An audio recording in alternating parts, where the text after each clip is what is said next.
네, 여러분 안녕하십니까? 수정쌤입니다. 오늘은 고대 세종 캠퍼스, 연대 미래 캠퍼스, 홍대 세종 캠퍼스 등 인서울 유명 대학의 분교나 제2 캠퍼스의 수리 논술에 대한 간략한 기출 분석하고 도움 말씀 드릴까 합니다. 오늘 순서는 고대 세종 먼저, 그 다음 홍대 세종, 연대 미래하고 총정리 한번 이렇게 하는 식으로 진행할게요. 고대 세종 약학과는 여러 가지 사항이 고대 세종의 일반 자연계열과 다르기 때문에 따로 다음 편에서 말씀드리기로 하겠습니다. 고려대 세종 캠퍼스 수리 논술은 이번 2023학년도는 작년 2022학년도랑은 전체적으로 조금 달라졌어요. 보통 고대 세종은 약수령 논술이라고 하는데 가천대나 수원대식의 약수령 논술보다는 한 단계 위인 논술 느낌이 나는 그런 문제였었거든요. 2022학년도까지는. 근데 작년 2023학년도는 약수령 논술이라는 보통 사람들이 인식하는 수준에 맞게 수능형 문제로 많이 돌아섰습니다. 그럼 2023학년도 기출문제를 보면 총 90분 동안에 8문제를 풀어야 되고 소문항 없이 그냥 단독문항 8개가 있고요.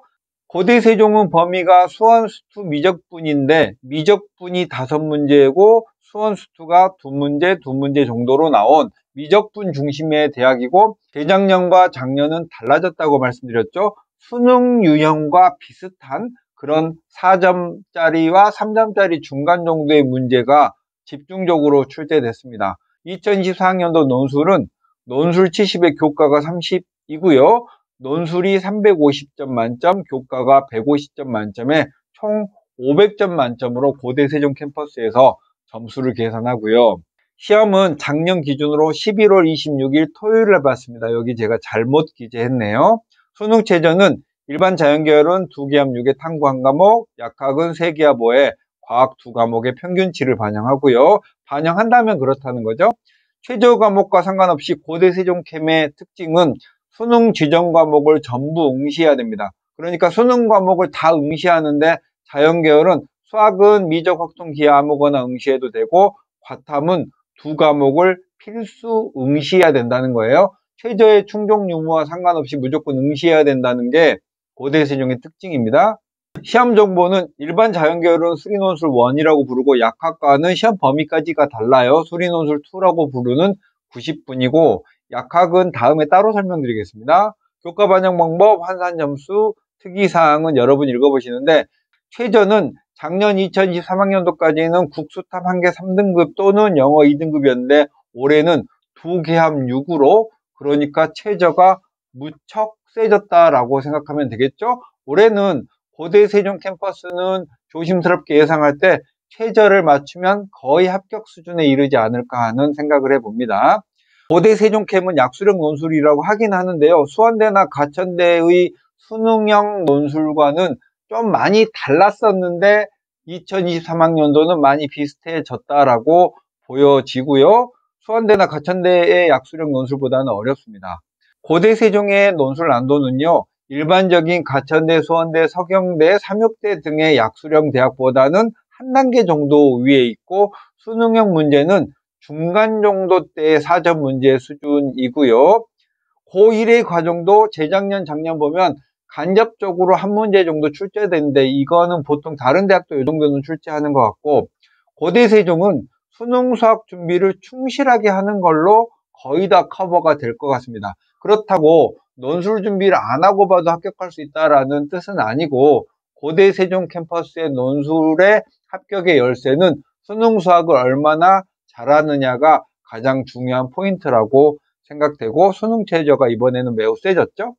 네, 다음 연대미래 수리논술 기출 분석하겠습니다. 자, 연대미래 캠퍼스는 고대 세종이나 홍대 세종과는 조금 다른 논술의 형태를 띠고 있습니다. 그러니까 논술은 일반적인 인서울의 대학의 논술의 그런 유형을 가지고 있느냐, 약수령으로 부르느냐의 차이점이 있는데 연대미래 캠퍼스는 그래도 일반적인 논술의 형태를 띠고 있다. 그러면 일반적인 논술이 뭔지가 궁금하시잖아요. 일반적인 논술은 수능 형태의 그런 개념을 묻는 문제가 아니라 제시문이 있고 그 제시문을 해석해서 새롭게 함수를 창조하거나 뭐 이런 느낌의 수능과 결이 다른 것들이 일반적인 논술인데 최근에는 모든 대학들이 논술이 수능하고 비슷해지는 경향을 전체적으로는 가지고 있습니다. 이번 연대미래 2023학년도 논술도 그 이전에 비해서 점점 평이해지고 쉬워지는 난도를 반영하면서 수능적인 내용 위주로 출제가 되었습니다. 2023학년도는 연대미래는 3문제가 출제됐고요. 각 문항당 소문항이 2개씩 있고 주로 미적분과 수학2에서 수능적인 개념 위주로 출제됐습니다. 외형적인 형태만 논술의 형태를 가지고 있어요. 2024학년도 논술은 논술이 100입니다. 그리고 일반 자연계열이 창의인재 전형이라고 하는데 수리적 사고평가를 하고요. 의획과는 따로 말씀을 드리기로 할게요. 수능 최저는 2합 7인데 작년에는 2합 6이었다가 2023학년도까지는 2합 6이었다가 2합 7로 약간 낮춰졌긴 했는데 이 정도도 연대미래의 네임밸류에 비해서는 약하지 않다고 보여집니다. 네, 다음 홍대 세종 캠퍼스 수리논술 기출분석하고 논술 준비 방법에 대해서 설명드리겠습니다. 홍대 세종의 수리논술은 연대미래나 고대 세종보다 한 단계 낮은 쉬운 정도의 논술입니다. 이번 홍대 2023학년도 논술 문제는 완벽하게 수능형 문제로 출제를 했고요.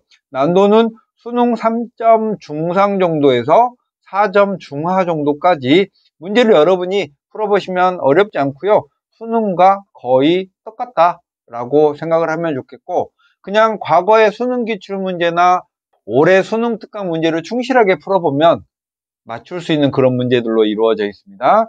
2023학년도 기출 분석을 해보면 이렇게 7문제가 출제됐고요. 또 시험 시간은 70분으로 고대 세종이나 연대 미래에 비해서 시험 시간이 적습니다. 보시면 수학 1과 수학 2에서 지나치게 쉽다고 느낄 만한 문제들도 출제를 했고 또 수학 2에서는 수능적인 그런 수능 모의고사에서 볼 법한 그런 문제들이 많이 출제됐습니다. 올해 2024학년도는 논술 90에 교과가 10% 반영을 하고요. 그럼 교과 반영은 거의 하지 않는다고 생각을 하면 좋겠죠? 수능 최저는 자연은 한개 4등급이고요. 한국사는 필수 응시해야 되는데 홍대 세종도 고대 세종처럼 수능 전 과목을 응시해야 하고 자연계열은 미적 또는 기하하고 과탐을 무조건 수능 최저의 충족 유무와 상관없이 응시해야 된다는 게 매우 수험생에게는 불리한 점이겠죠. 자, 시험 정보는 70분의 약수령 논술 시험이고요. 7문항에 80점 만점으로 이루어져 있고 이번 2023학년도는 수학원이 5문제, 수학2가 2~3문제 정도로 출제가 됐고 이 문항수의 배분은 매년 달라집니다. 시험은 작년 기준으로는 수능 보는 주에 일요일 날 세종 캠퍼스에서 실시했고요. 경쟁률은 평균 9대1 정도 됩니다. 홍대 세종과 고대 세종은 수능형 문제를 출제하는 대학이라고 했죠. 학원으로 약수령 논술에 대한 문의를 많이 하시는데 지금 홍대 세종이나 고대 세종 가천대 등의 약수령 논술은 지금 학원에 와서 준비하실 내용은 없습니다. 물론 수능 공부를 하러 학원에 오시는 건 환영이지만 여러분이 약수령 논술을 준비하기 위해서 지금 다니고 있는 수학학원과 별개로 또 다른 논술학원을 다니는 건 저는 별로 효과적이지는 않은 것 같아요. 9월 평가원 시험 보고 나서 실제로 수시 원서 접수를 한 다음에 그 다음에 서경대부터 논술 시험이 수능 전에 시작됩니다. 이때쯤에는 집중적으로 짧은 시기에 준비해 볼 필요는 있는데 지금은 여러분이 시간적인 한계가 있기 때문에 약수령 논술 준비를 하러 학원에 다닌다는 건 약간 제 생각엔 오바 같아요. 그러면 간단하게 이 세 대학교에 지금 말씀드렸던 내용들 정리해 보겠습니다. 제가 이 세 대학교가 정시로는 어느 정도 수준인가를 한번 확인해 봤더니 2022학년도 국어, 수학, 탐구의 100분위 평균으로 그냥 대략적인 가늠을 해보면 연대미래가 61에서 75% 정도, 고대 세종이 64에서 72, 홍대 세종이 54에서 66% 정도니까 안정적으로 이 점수를 넘어선 학생들은 이 대학에 관심을 끄시면 되겠고 여기에도 못 미치는 학생이면 관심을 가지셔야겠죠. 논술 전형은 연대미래가 논술 100, 고대 세종은 논술 70에 교과 30, 홍대 세종은 논술 90에 교과 10인데요. 교과의 반영 비율은 거의 미미하기 때문에 내신이 낮더라도 걱정하지 마시고요. 수능 최저는 연대미래는 2개 합 7, 고대세종은 2개 합 6, 홍대세종은 1개 4등급인데 이 수능 최저 못 넘는 학생들이 꽤 많고요. 올해 고대세종은 수능 최저가 세졌잖아요. 이거 넘는 학생들이 많지 않을 걸로 예상됩니다. 이 고대세종의 수능 최저는 세종대하고 수능 최저가 같잖아요. 그리고 특이사항으로는 연대미래가 최저를 완화했고 확통을 삭제했어요. 시험 범위에서. 그리고 고대세종은 과탐만 필수이고 나머지는 자유롭게 수능 전 과목을 응시해야 되고 홍대세종은 자연계열에 맞게 미적기와 과탐을 포함한 전 과목을 응시해야 된다는 것이 주의해야 될 사항입니다. 시험 정보는 연대미래는 11월 25일 금요일 날, 고대세종은 11월 26일 토요일 날, 홍대세종은 11월 20일 수능 주말에 봅니다. 시험일을 자꾸 말씀드리는 건 여러분이 어쩌다 보면은 논술 준비를 할 시간 없이 시험에 임박할 수 있잖아요. 수능 이후에도 시간이 있다는 뜻이에요. 그러니까 짧게라도 준비하시고 실제로 그렇게 합격한 학생들을 많이 봤습니다. 시험 시간은 연대미래 같은 경우에는 120분입니다. 여기 안 적혔지만 작년 기준으로 120분이었고요. 고대세종 90분, 홍대세종이 70분이니까 난도 순으로 시험 시간이 있다라고 생각하시면 편하겠네요. 문항수는 연대미래는 대문항이 3개인 완벽한 논술 형태, 고대세종과 홍대세종은 독립문항으로 이루어져 있고 난도는 홍대세종이 가장 낮아요. 경쟁률은 이 경쟁률이 중요한데요. 6대1, 8대1, 9대1로 인서울을 벗어난 대학들의 논술 경쟁률은 서울에서 멀수록 낮아집니다. 6대1 정도면요. 수능 최저까지 결합해서 고려한다면 수능 최저만 통과하면 거의 합격권에 이르지 않을까라는 생각이 들고 요즘에 이 세 대학교들은 몇 년 전부터 수험생들의 관심이 급격히 떨어지고 있는 대학이라는 사실을 여러분이 기억해 두시면 되겠습니다. 오늘은 이렇게 고대세종, 홍대세종, 연대미래 캠퍼스 수리논술 전형에 대해서 안내 말씀드렸어요. 수정쌤이었습니다. 안녕.